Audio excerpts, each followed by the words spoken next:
Hey folks, Jeff Salzman here, and welcome to the Daily Evolver. You can find all my stuff at dailyevolver.com. Today, my guest is my dear friend Diane Musho Hamilton, Zen teacher, integral teacher, and now co-author of the new book, Compassionate Conversations, which explores how, by simply talking to other people more consciously and skillfully, we are enacting evolution in the second person, or we space, which is an irreducible dimension of reality, for heaven's sakes. So, I hope you enjoy our conversation. We evolved just having it. Here's Diane. How are you? Are things? I'm good. Except that we're in a pandemic. Do you finish every sentence with that? Yeah. And try to finish every thought so that I don't just show up as a spoiled brat who's actually in many ways likes the world this way. I know. Those of us. I told you I'm starting a movement, Contemplative of the World Unite. Except we never do because we don't want a movement. We don't want to unite. No, we don't. We're just working with this existence as it is. Yes. Thank you, everyone. Well, the introvert and the extrovert. There's a really deeply introverted part, and there's a part of me that wants to engage. I don't want to be completely isolated. I want to actually be engaged in the world. But what is that special mix? Yeah. Exactly. Mm-hmm. Well, intentionally seeking to integrate it is the practice that we're, I think, doing here in general. Yeah. And integral, that word of ours, huh? Yeah. And you and I are integral practitioners. We're both integral teachers. So yes. You're a Zen teacher too. Mm-hmm. Mm-hmm. We're both students of Ken Wilber. Mm-hmm. And you and I have done so much together. I was thinking we've worked together now for 15 years. Has it been that? 2004. Yeah, 15 years. So that's significant. Yeah, so 15 years we've done how many seminars and calls and events and whatever. Yeah. And in every case, I was just thinking about this apropos what we're talking about today, which is your book, Compassionate Conversations. Which Thank you. That's right. We'll get to in a minute. Just do a little flash of that. Yeah, there it is. Compassionate Conversations, subhead. How to speak and listen from the heart. How to speak and listen from the heart. About things that are hard for you. Yeah. That's the rest of it. Yeah. Well, that's the thing, is that when I think of the events we did, the special sauce that you brought versus me, and Terry and everybody else too. Right. I'd get up and I would talk and lead conversations about the politics and the culture and all of that good stuff, and more in third person. And then you'd get up and uncork the bottles. And I uncorked some of those bottles. 50 bottles at once. Those of you who are for abortion on this side of the room, those of you, Jesus, I mean, I was frightened half the time. I know, me too. There you'd be, and you would get everybody all worked up. Yeah. And then you would lead us to a resolution that would be just the flavor of liberation itself. Yeah. And the integration of so much of what was in the room already, but corked in the bottle, Yeah. And when I think of this book, I think of you're basically doing that in the process of moving the culture along in this second person, in the we space. And doing it through having better conversations with other people. Yeah, and some of the reasons that we can do that are actually kind of, I would say there's some really, really key elements of the integral map that are essential. And I think the first one is the conversation as literally just a phenomena in each moment of evolution, of development, of people's learning, so that we're not approaching it necessarily filled with fixed truths, but we're approaching it more in the spirit of inquiry, in which we know that what we're thinking right now could potentially be informed by something someone else says or thinks or has experienced that we haven't. There's a kind of an openness within the integral framework that, because we have an evolutionary lens, that is super helpful. Yeah, we know that we're in an evolving system. Exactly. And so why would we want to contract around even our own ideology? Because we know that the idea here is to grow it. And we grow it by listening to other people and making this really important shift that, I feel like I just learned about here in my 60s, but to go into... I know, we learn it over and over, don't we? I know, but to go into a conversation not with the idea of influencing, although that can be there, but of the idea of being influenced by. Yeah, I think what we can also say is that when we use a developmental model, that whereas asserting truths is a developmental hallmark that we see in young children and we see in young adults, and they're trying to get certain about things. But as we grow and change, we're open to other perspectives. We start to take a perspective on our own perspective, which is quite amazing in itself. And then we're able to start seeking perspectives because we're more at home in this kind of, Trungpa Rinpoche used to say, the bad news is that we're in a free fall, and the good news is there's no bottom. Right. And so getting kind of used to that sensation that, we don't have to cling to a particular truth or perspective in order to feel secure, but we can actually kind of let the bottom drop out a little bit. Yeah. So those are another it's a developmental thing to really be able to do that. Yeah. And when you do, you can have a flavor of that liberation at the end of that conversation. Absolutely. Yeah. Yeah. So you wrote this book. It's now coming out. It's available now, I'm assuming. Well, actually, to be honest, because of the pandemic, the electronic version will be released in 1 month from now, May 22nd. Right now, it's pre-order on Amazon, or you can go to the Shambhala website. And then, but because of the way things are shipping in warehouses and storage right now, the hard copy won't be released till July. Oh, okay. So if people want that hard copy, they're going to have to wait for a few months until the toilet paper is hopefully moved out. And we have our priorities, Diane. Yeah, Amazon literally has reprioritized what's being shipped. Yeah. And books have moved down on the list. Yeah. Fair enough. Yeah. Well, tell us a little bit about how you came to write this book, your collaborators who are very interesting. Yep. And, maybe just a basic frame for how you're presenting this compassionate conversation. Well, again, I think for you and me and your listeners, if we think about the conversations that we're in right this moment, we're in conversations that are quite different than they were 3-4 months ago, in the sense that, we're thinking about health and wellness, and we're thinking about vulnerability and protection, and we're also thinking about the economy and, trying to balance values of health and well-being with values of letting, people earning a living, right? So it's a very profound conversation.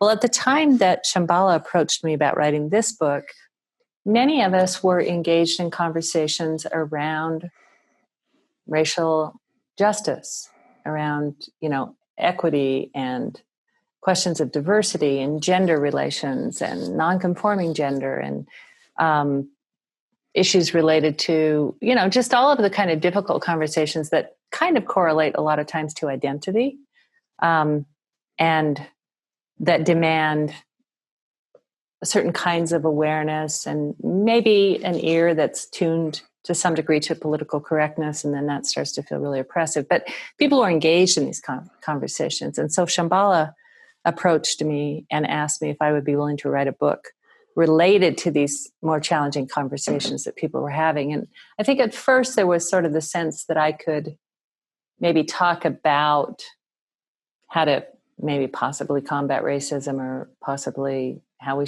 could understand our perspectives more related to gender or these other kinds of things. But basically what I said is, what I can do is I can offer a skill set that people can use in any conversation that's difficult. And so it isn't a book about those topics, but it's a book that will help you deal with more difficult conversations, whether it's politics or religion or whatever it happens to be. This is a book that has a lot of skills and perspectives that hopefully will help with that. But I did engage Gabe Wilson and Kimberly Lowe, my co-authors. Gabe he's biracial. His father's African American. His mother is Brazilian. She's from Rio. She's white. His father's from St. Louis. Obviously, he's Black. And Kim interestingly enough, is she's a citizen of the UK, but she's of Chinese descent, and her home life has, her Asian identity. She grew up spent a lot of time in Singapore. Her mother's relatives are in Singapore, and she spent time in China later, but she's Chinese fundamentally. And I thought it would be really good to have both younger perspectives, because these things are changing and they're both in their 30s, and then perspectives that take, different ethnicities, different race, different cultural perspectives. I felt like we'd bring more to the table as a threesome than we would with just me and my little point of view over here in the Rocky Mountains. Right. So that's how I engaged them. Well, and you three worked together, right? And yeah. Did you in the Lion's Den, if I may say? Yes, indeed. You went into doing diversity training, and again with your own style of bringing things to a painful point first. Yeah, totally. Yeah, it's very important to me to, and I used, I did quite a lot of diversity training and quite a lot of what back in the day we called cultural competency and race relations when I was in my 30s and 40s. And then while I was working with you at Integral Institute, I kind of stopped doing all that work. And then as I integrated Integral into my facilitation work, of course, these topics came back up and there was a need or an interest in doing that. And so Gabe and I framed a training called Freedom and Fairness, in which we attempted to start to have these more difficult conversations and really be real with one another about what we experience around our identity and our different views of what's true around all this. And and then getting basically really inviting people to be real is how do you invite authenticity that results in greater awareness and compassion as opposed to everybody drawing a line in the sand. So that's really what we've been doing. Yeah. And how has that, what have you learned there? And how have you seen that changed? One thing that I've seen change is I've seen far more people in positions of power who may have we might call it, for lack of a better word, a more privileged or majority perspective, be interested. So that's a big change. I mean, when I was working for the court system and we were doing this kind of work, it was a little bit of insisting that court employees actually think about these topics, because the court, of course, it is the forum in culture where people come to be treated fairly. And yet one of the things that we've discovered is even with legislation for equality, that all the hidden biases actually are still at work. And so unless we do both external work, legislation and policy work, and we also do internal work and help people become aware of their biases and look more deeply into how our biases are hidden and outside of our awareness, that we actually still enact much of that. I mean, I was listening this morning, a program in which I think it was just on the radio on NPR or something, around the difference for you and I to put on a mask than a black man, and whether the black man has status and culture as a physician or as actually somebody who's working class or possibly even homeless. It is not the same experience. It just isn't. They're treated extremely differently, and they have to cope with that. And it's helpful for us to understand them, that they're not having the same experience we are.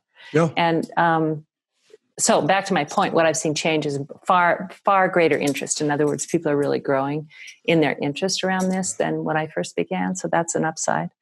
I'd say one of the downsides that I've seen is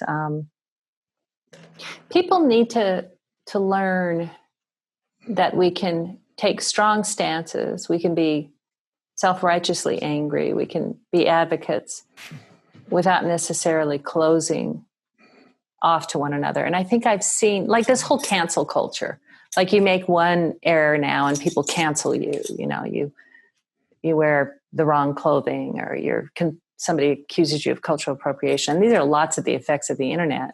And you break one of these rules around political correctness or whatever, and you're just canceled and cast out. And to me, that is extreme. I don't quite understand how that got into the culture, except that it seems really black and white. Yeah. Us and them kind of quality. So I've seen it get more extreme in some ways. In a way, it seems like if you think of evolution as being the process of differentiation and integration, that's just the engine of evolution. It's sort of the downside of the differentiation. I guess it is, where it just becomes, yeah. I mean, it's like the upside of this is that, as you say, more and more people are interested in it. Yes. I mean, there's actually a move into green. Yes, in the sense that powerful people who were privileged and blind want to get into this. That there's a pull into this, and this is a beautiful. They understand move. that it's not changing as much as it needs to. And exactly. Absolutely.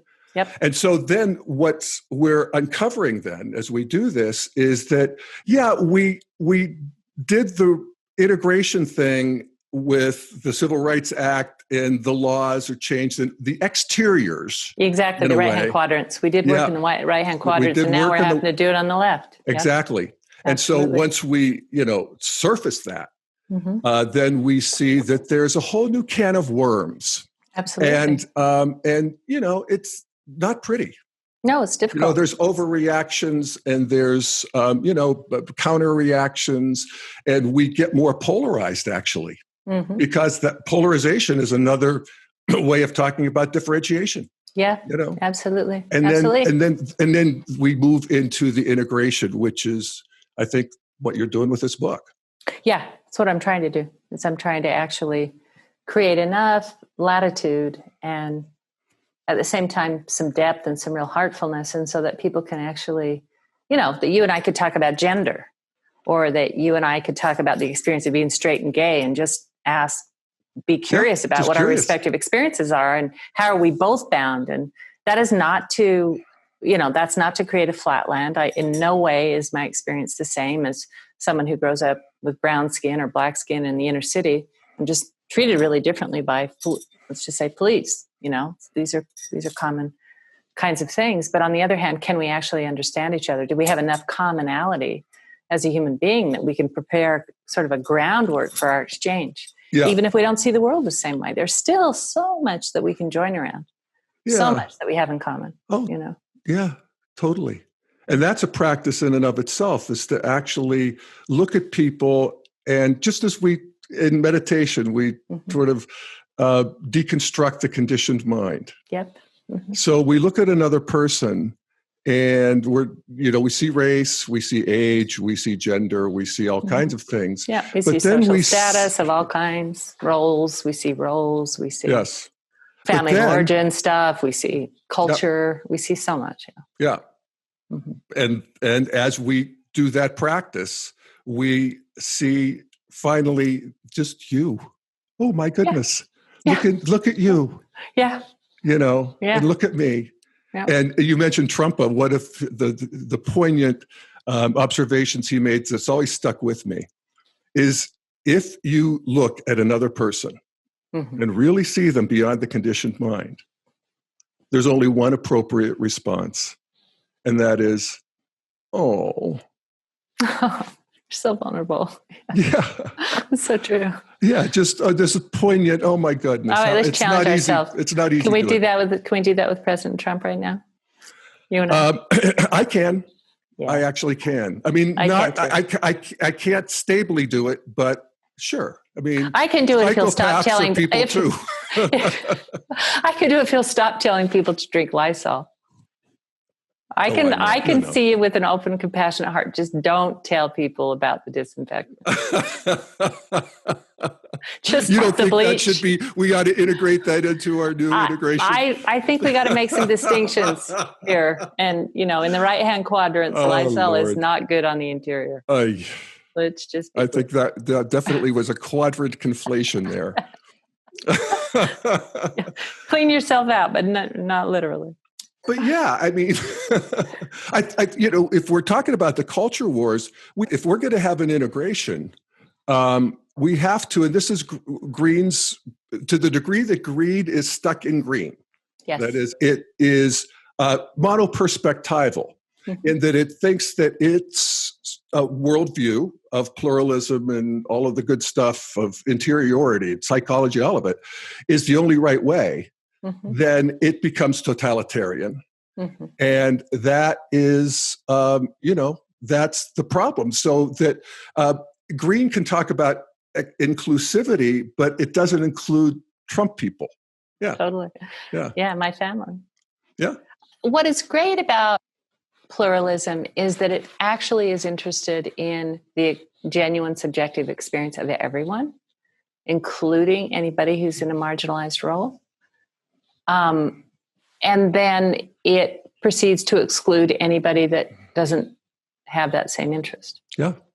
I mean, but it's practicing multiple perspectives. This is the first time that we're actually practicing being able to hold this, but it isn't, as I understand it, until people reach second tier or level of integral, they actually can do it. You can actually see the true and partial perspective, of somebody from a red state and really kind of get where they're coming from. Yeah. And get the part of the truth that they have that you don't. Yes. Actually. Yeah, precisely. Whatever, patriotism, what's good about, God and country. Mm-hmm. Yeah. That needs to be part of a new integration, because this is one of the problems with, green and progressives in general, is that they're depressed. And it's they are. Green is based on what they call critical theory and philosophy, which is God bless it. It comes on to critique all of the totalitarian worldviews of the past. Well, actually, I had that experience recently, which was I was listening to Bernie Sanders, and then there was an interview with Alexandria AOC. Ocasio-Cortez. Yeah, on the New York Times, and I was just interested in listening to them, and I realized in listening to both of them, there isn't anything that they say that I disagree with. Where I part ways is that I never hear them say anything positive. Yes. I don't hear them say what's working. Nope. I don't hear them talk about anything positive that's actually happened. I don't hear that, well, we might be doing this well, but we need to improve here, or here are the corporations that actually are making a contribution versus the ones who aren't. It's just everything is wrong. Everything needs to change. People are being treated terribly. The corporate class is actually ruining the world. And I just can't see the world in those kind of black and white strokes. Well, I just can't. Yeah, nor can about 70% of the population. About 30% maybe do. Yeah. And so if you like Trump, that's how you get more Trump. Yep. And that's one of the things that I see in progressive culture in general, even related to this COVID, is that, I think of MSNBC as the fear channel and Fox as the hope channel. They're both offering one's offering false hope, one's offering false fear. And I'm afraid there's, only so many people can buy that just sort of energetically. Yeah, just day in and day out, just a steady diet of, look how terrible it is. And a steady diet of things are great. I mean, that's what you hear Trump do, right? There's no complexity in his, I'm great, we're great, it's all great, we're great. Don't worry, I'll take care of you ish, although he doesn't ever really say that. Right. But it's just this Big one. Daddy? Yeah. So okay. So looking through your book. And by the way, Ken wrote an incredible foreword. I loved it. Did you read it? Yeah. Oh yeah. It's incredible. Yeah. And I felt so, I just thought it was so generous. I asked him just to write an endorsement, and he wrote 10 pages. And basically what I felt like he did for the book was he actually created a coherent foreword that shows the integral wave throughout the book. Because one of my concerns, of course, is that for some people, it's going to be too soft. And for other people, it's going to be too hard. And for other people, it's going to be not complex enough. And for some people, it's too complex. So there's always that, I know with this particular topic in this audience that people's reactions there's going to be a range, and it isn't going to be simply straightforward like my other two books, because I'm trying to grapple with some of these more difficult topics. Well, that's kind of occupational hazard of Integral, is that because it's not totalitarian in either side. Yeah, it's exactly. critiqued by both sides. It's too tough. It's not tough enough, whatever. Yeah. I love what Ken wrote, if I may. Yeah, please. Read a bit. That'd be great. I love it. Yeah, he talks about these 3 stages of development that make up the culture war: the traditionalists, the modernists, and postmodernist progressives. Mm-hmm. And he says, in various forms, these are indeed the 3 most widely contested values in the culture wars. Mm-hmm. But what none of these values offers is an integrated or cosmocentric viewpoint, which can indeed integrate or unify all of them. That is the fundamental perspective of this book. And by adopting this bigger picture, that makes room for all of them. The authors are able to successfully facilitate the many battles between each of them. This is part of their unifying framework or bigger picture, and it does indeed make room for all. And I love that. Yeah. I really, really appreciated his framing it, Yeah. Well, one of the things we're doing, if we look at the evolution moving into integral from green postmodern, we're going to move there in first person, second person, and third person. So we're going to have a new view that includes the best of what's previous. There's also going to be a new we space. Yes. Mm-hmm. And a we space in integral is its own thing. It's made up of you and me, but ontologically, it actually has its own identity. Mm-hmm. It's its own thing. And so we have to actually evolve in that in that realm too. Mm-hmm. And I often wonder, what's it going to be like to have a relationship at Integral? Where we speak a deeper truth to each other, where we become ever more sensitive. This is, green continues to grow into Integral. Yeah, absolutely. I think we laugh a lot more. I think we laugh a lot more too. Yeah. Yeah. We sort of, there's maybe possibly, a little more willingness to balance our assertions with our receptivity, our willingness to surrender our perspective. There might be more humility, hopefully. Yeah. What I love about your book is that you don't necessarily say what that is going to look like, although you just like you just did, there's some things that we know are going to be true, but you sort of give us the process of dealing with it, and the sort of the practice itself of getting us there. And so what I wanted to have you talk about a little bit is difficult conversations with my spouse or a friend or family member. I have an I space. There's a you space. There's this we space. We listen. How do we approach that?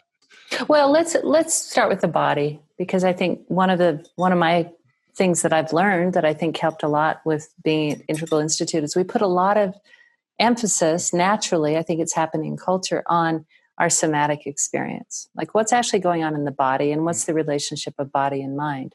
And one of the things in the work that I do as a facilitator and as a conflict resolution person is I'm always feeling a lot about what's actually happening in my nervous system and in the nervous systems of others. And there's a funny way that the nervous system is very binary. And what I mean by that is that if it's relaxed and doesn't feel threatened, if it feels good, we can listen, we can hear other perspectives, we can access multiple truths, but the minute we feel threatened, all of that becomes difficult. So we have the fight or flight response, we have the presence of cortisol, of adrenaline. Whenever there's a threat, even if the threat is simply something like, I don't agree with what you're saying, that contraction and that kind of sense that something's wrong and bad starts to set in, and everybody starts to drink a little cocktail of stress hormones. And when that starts to happen, the whole room changes. And so we really need to understand the difference in our own body, what it feels like when we're relaxed and open, and what can happen, and what happens as soon as we're threatened. Because in a way, for me, as a facilitator, it's a little bit like acupuncture in the sense that when a system is too tense, it has to be relaxed. You have to soothe it. And when a system is too relaxed, it has to be stimulated. So in a certain way, when you were talking at the beginning of the call about how I would breathing everybody together and then kind of pull the cork off. In a way, that was to enliven the system. Like, what do we really think about this? What are our, I remember we had a conversation, which was quite a remarkable one, with some transgender members of the integral community, where we were just all really frank around something that was new to many of us in our experience, and the awkwardness and the sometimes uncomfortable quality, and kind of confessing that. And then our transgender friends just really listening and receiving, and basically kind of talking about what their experience was. And then we went back and forth. And by the end, we were in that state of just kind of mutual appreciation. And sort of, I remember one person saying, I don't expect you to get it right. I haven't gotten it right. And I felt like that was the thing we all joined in that moment, is that none of us felt like we could do it quite right. Well, let's just pause there.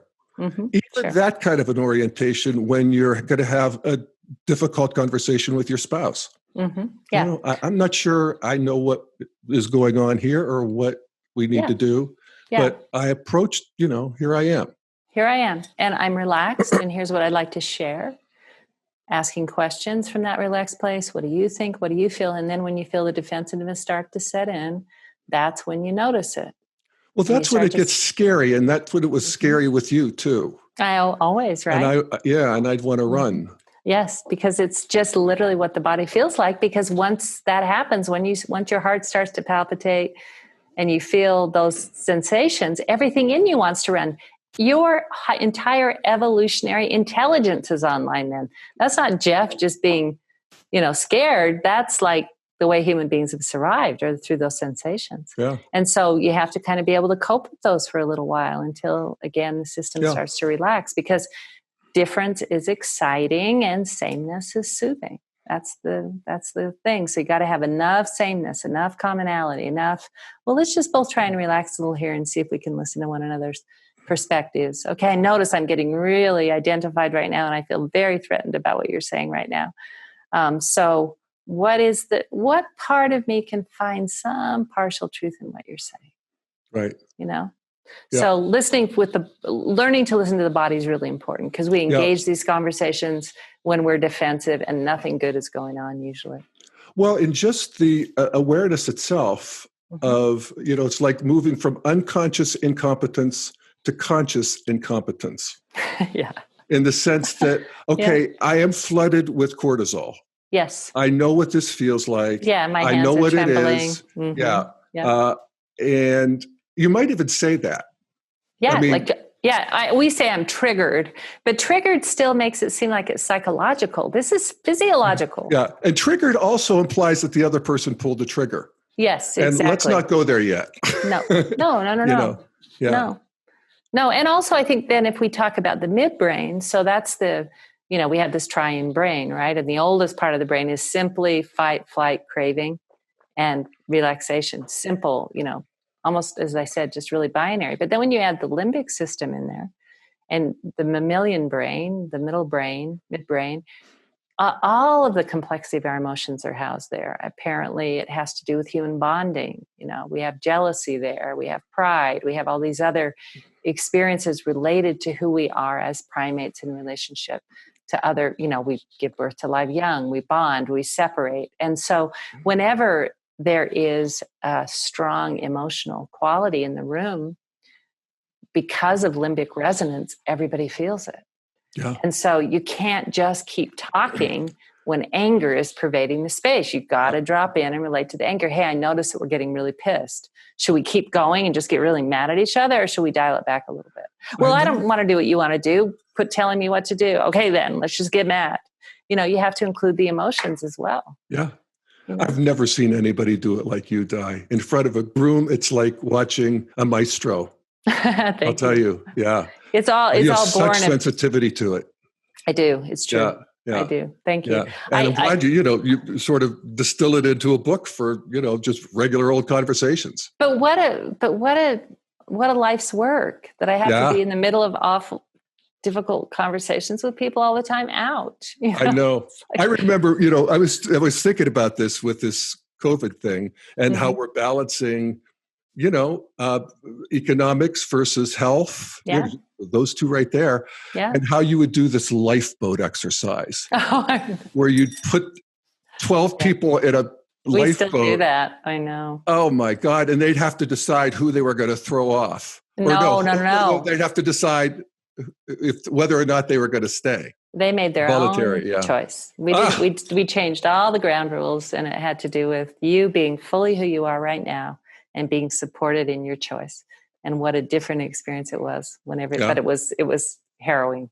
I agree. Oh, we had some wonderful times with that. Yeah, we ended up usually in good places. Someone was asking me about that the other day and telling me they were sort of saying that it's kind of a crazy wisdom approach. And I said, I haven't had too many things go off the rails, honestly. Yeah. Like we always find our way through. Yeah. So there are moments where I feel like it's gone off the rails for sure. Yeah. Well, and with our conversations and with our conflicts with our people in our lives as well, sometimes it does go off the rails. Yeah, sometimes it does. Yep. Yeah. But we recover, we come back. Human beings are nothing if not resilient. And we're using the language of anti-fragility these days. And, that we don't just return to homeostasis. We're stronger because of these forays. But I do think people need to get very sensitive about their body. They do need to practice listening skills and understand how in the moment when things are tense, all you got to do if you want to calm things down is just reflectively listen. It is golden. Really? And yes, absolutely. Where you, in a way, recite back what they said. Yeah. You just basically hear, like, if all of a sudden if things are getting heated and the bodies are getting intense, the minute one person says, let me just reflect what I think I heard you say, and really means it, then all of a sudden the receptivity comes online. There's relaxation that sets in, and it's almost impossible for the other person to. There are occasional examples where people will stay excited, but usually bringing that listening in calms people down. Yeah. It just does. Yeah, that's what it does. Yeah. And that, it even gets to the cultural issue of, when we have worldviews difference, one's God and country and one's world-centric pluralism and all of that sort of thing. It's literally threatening to let the other one in. Absolutely. Because it negates yours. We can only hold one truth until we become integral, and that can actually hold multiple truths. Yeah.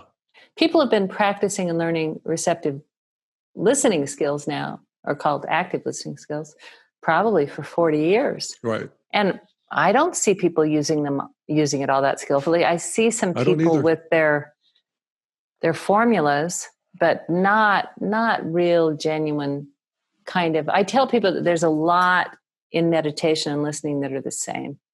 So Trungpa talks about a free fall. Well, if you and I are in an argument and I see that it's getting heated, and I know my option right now is to do one of two things. I can either continue to assert, or I can set my truth aside for a moment and I can say, okay, Jeff, all right, I just want to reflect what I've heard you say. So what I heard you say just now is that it's important to you to have time to yourself. And that my continually seeking to communicate when you need downtime isn't helpful for you. If I can actually hold that truth and reflect it back to you, there's no way you can stay mad. Right. Exactly. Not possible. Yeah. It's true, isn't it? It's just the physics of the we space. It is. It's absolutely physics. Yeah. But they got to know that you really got it. Yeah. And they believe me, we're so sensitive to each other. We know. Yeah. We know when we're being worked. We know when someone's just shining us on. Yep. We know when it's actually sarcastic. Let me just take your point of view for a minute, Jeff, because that's what I always do. Because you. You're saying. Yeah, exactly. Exactly. But it's hard to do. I mean, I notice sometimes I can do it, but I won't. I'm fighting with my mom. My mom's 85, and she's telling me that I need to do this or that. And I'm like, I just refuse. Yes. So we have to become aware of our body. We have to start to attend to these moments of intensity versus moments of relaxation. We know that listening always creates more relaxation. And we know that bringing out our authenticity and our differences is always going to create excitement. So sometimes bring it out, because that's exactly what we need, is actually to get more excitement in the system. And sometimes, just dial it back. Maybe difference isn't what's needed right now. It doesn't mean that we all have to remain in this complacent sort of boring status quo of never interfering with each other. That's not real. Well, I like that, because I do think that some of us are just dispositionally, we overemphasize harmony. Yeah, for sure. I think we all, I used to teach at the U. I taught conflict resolution at the university up here, and I'd explore conflict styles of avoidance and accommodation and competitiveness, sort of three basic styles that, interestingly enough, correspond to the three poisons in Buddhism. So avoidance is ignorance, right? Accommodation is clinging. And then competitiveness is aggression. So you try to hold on to things, or you try to push things away. And probably 60 to 70% of the students told me that they felt too accommodating, that there's just too much emphasis really on getting along, and that they wanted to be able to bring out their differences more. But it was scary because they didn't know how, and they'd never had anybody model it successfully. They didn't want to hurt people. They didn't want to create a lot of difficulty in a relationship, but they didn't feel confident to do that. So that's part of what I tried to do, was work with them around, growing our ability to tolerate our differences, because our nervous system gets excited, and so we tend to flatten it out because we don't want to feel those sensations. But when you get used to those sensations, you can start to appreciate it more. Yeah. Scott Peck used to talk about how conflict was the way we moved from pseudo community to real community. Absolutely. And evolution, it's how evolution works. It's like the brain sends out new and different neural pathways, and then those new and different neural pathways get integrated. That's just how we evolve. So these perspectives in culture are important, but we have to learn how to inhabit them and occupy them, and not bludgeon one another with them, which is what happens a lot. So you talk about, and this is where I, again, love what you're doing. And I think it's integral versus green in that you talk about sort of the built-in resilience of people, the wholeheartedness. Totally. There's so much emphasis on everyone's sensitivity now. Everyone, microaggressions and people being triggered and needing safe spaces. Well, that's one side of the equation. The other side of the equation is we're super resilient. We're super tough. We've lived through world wars, for Christ's sakes. It's like, you can say something that hurts my feelings for a minute or offends me, and I can get over it. That's actually also true, Yeah. So I think sometimes the emphasis on trauma these days gets, I really appreciate it. Let me be clear. I love the work that's being done with the body and recognizing trauma and recognizing how it incapacitates people to kind of return to homeostasis in a kind of a straightforward fashion. They get in body-mind loops. But I think then the sense that we're all easily traumatized, and then I start hearing language in groups where we're having a conversation and people will say that that something was abusive, and I'll be like, what are you talking about?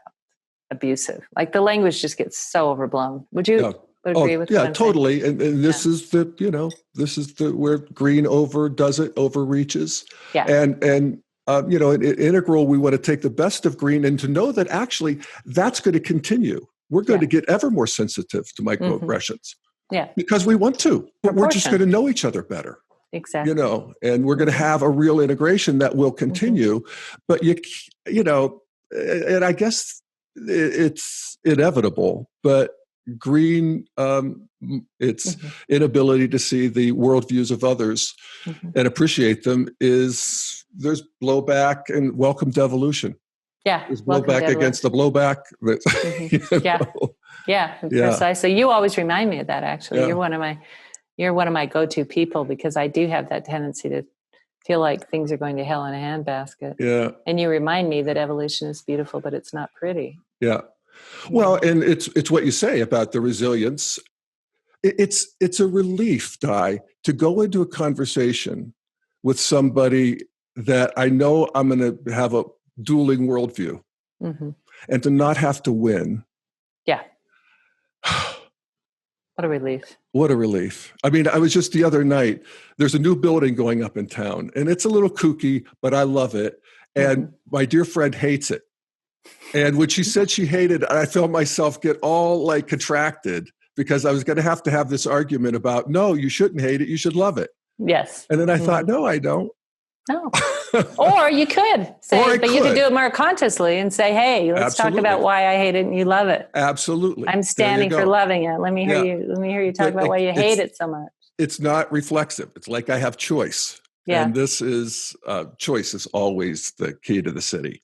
And one of the seeing it instead of being it. Exactly. And then one of the things that happens when you fully inhabit these perspectives, and this is, part of the work that I do, of course, is when we fully inhabit the polarities, inevitably they flip. And she'll be talking about what she likes, and you'll be saying, I just hate that part. I know.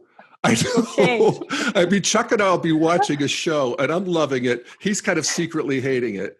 And I'm still loving it, but then he'll tell me why I hated it. And it's like, oh, you're right. I hate it too. Right. Yeah. It's so true.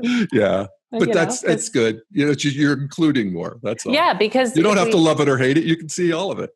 Well, and you can let your perspective shift and change. And, it's like your identity isn't anchored to whether you love or hate a movie. It's like, things could be more fluid. That's what we're learning. As you were talking about, use that word liberation. In the beginning, it's like we're liberated from these, crude but important ways in which we just substantiate our identity and our perspectives to the extent that you can't even be with yourself. You're so dogmatic. And, that is one of the problems that I see with the whole pluralistic wave. It does so much correcting that's so great. And yet there's this fundamental experience that human life should never have proceeded in the way that it did. Yeah. And how do you deal with that? It's like, it's in Zen, we say enlightenment is mistake after mistake. Yeah. Yeah. We that just fight and fail our way forward. Fight and fail our way forward, An integral sensibility asks us to be a little friendlier to the arena, to the fight, absolutely. itself, the fight itself. Yeah. Mm-hmm. All right, Di, anything else we need to know? No, just we can all get better. We can. That's the one thing Integral teaches us is that anything we want to grow and learn, we can. So if you're interested, please purchase. Yes. Yes. Let's plug the book again. Yes. Compassionate Conversations, now available for download on Amazon. Hard copy in July. Subhead: How to speak and listen from the heart. How to speak and listen from the heart. All right. Well, thank you, Diane Musho-Hamilton. Thank you, everybody. Bye, everybody. Thanks for joining. Bye-bye.